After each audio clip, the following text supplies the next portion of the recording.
Do men bail on you at the very first sign of conflict? Let's talk about it. Hey guys, welcome back to 5-0-100-0.com. I am Fugget, and that stands for the fittest underdog guru using intelligent tactics. You guys, let's talk about relationships. You're getting to know somebody early on in the dating process, right? You met somebody new, they seem great, there's a level of attraction that you have for each other, and you're going along. This is more for the ladies and men that want to understand themselves, okay? And I'm hearing this more and more about either from their past or current relationships where women are in a relationship, or they're just starting to get to know somebody, spend time with them. Maybe they haven't defined the relationship as far as a label. I don't like labels. Why? It's just a label, and it makes her feel better about the relationship, and you're committed to the things that that label assumes, then you should have no problem. But I'm getting off track already. So maybe you've dated a guy and there's little conflict, right? Maybe it's a misunderstanding. Maybe it's the first thing you disagree on, and all of a sudden he's out.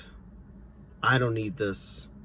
It gets real defensive and basically either ghosts you or just says, I'm done. Moves on and starts swiping on others, right?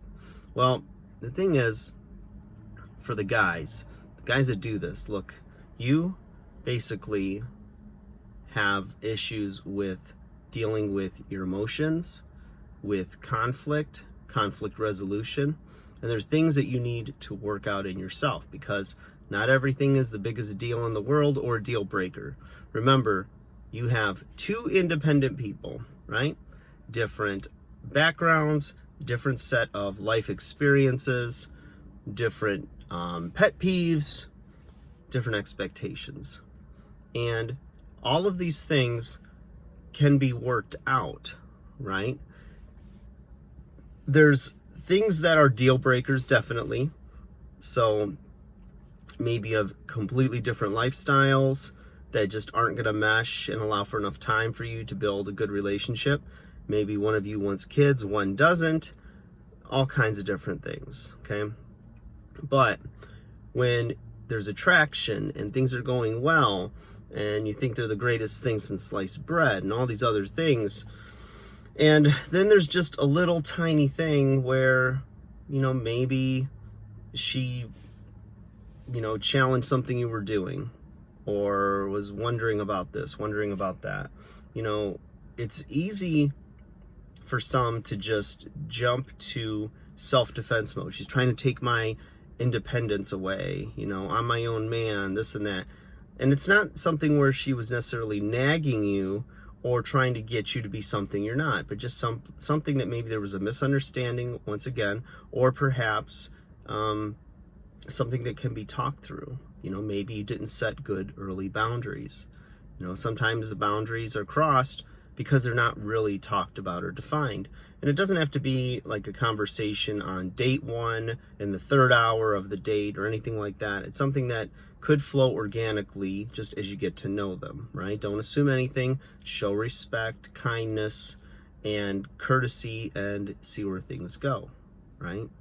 So I just think that there's a lot of times where guys continue to jump ship when there's like the first sign of anything that needs to just be talked about or worked through, because it's just, you're never going to get anywhere if you're that kind of guy and you're not seeing that this is an issue for you. And all you got to do is look through your body of work, right? Look through the last 6 months, year, 2 years of your dating relationships. And if you see a pattern, there's something there. And usually the problem is you. So, and that's a good thing, because if it's you, if you're the problem, then you can fix it, right? You never want it to be someone else's fault. You want it to be your fault so that it can be fixed if it's to be salvaged. So ladies, if you're trying to talk to a guy and you're dating him, you really like him, and you simply feel like either your boundaries are violated, or perhaps you said something because either you were asking a question or were concerned about something or just need something defined, and the guy jumps like down your throat or just like says he's going to ghost you or starts to manipulate.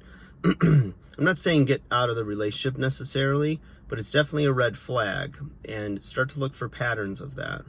And when you bring that up to him, bring it up in a way that's not assuming anything, but simply in an effort to try to learn more about him so that you two can coexist, can get along, and build a good relationship. And if you have a guy that's not willing to do that, then he's not where he needs to be in order to have a healthy relationship. So the best thing for you to do is to walk away. And remember, a lot of times you want to fix the guy, right? He's almost perfect, but if we work this out, things will be great. It takes a willing partner. So you need someone who's willing to admit faults, realize that there's a pattern of it if there is, and wants to grow with you and doesn't want to risk losing you. So get out of those toxic relationships. If it is toxic, move on, heal, work on yourself, rinse, repeat, like, share, subscribe.